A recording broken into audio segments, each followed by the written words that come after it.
Okay, so in this video, we are going to look at the exponential function, but this time we have two transformations. So first of all, the graph of 3 to the x is transformed by changing x to x minus 4. Then we also add 2, which will shift it 2 units up. Now you do need two values of this function in order to graph. First of all, I chose 4 because 4 minus 4 is 0. And that means that 3 to the power 0 will be 1. And then plus 2 is 3. Now, if you do not believe me, you can just open the calculator and enter 3 to the power. Now, you do have to put parentheses. Otherwise, it's going to flip down. So it's not going to let you enter -4. So you just 4 minus 4, which is 1, and then plus 2. So you can see that that's 3.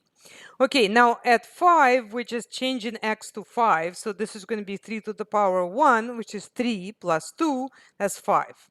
So we do have those 2 points that are going to help us graph.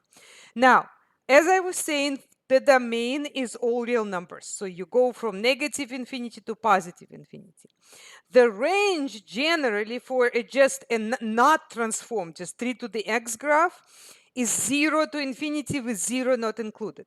But now shifting the graph right and left does not change the range, right? Because you're only changing it right or left. But shifting it 2 up does change the range. And the range is now going to be from 2 to infinity, not from 0 to infinity. And again, just like before, 0 wasn't included, 2 will not be included because you're just shifting it up. And then the asymptote always matches this number. So this should be y equals 2. Okay, so now let's see if we can graph. First, we need to choose the exponential graph. So choose that. Then we need to place a dot on the asymptote, which is y equals 2. So press that. And then we want those 2 points. So 4, 3.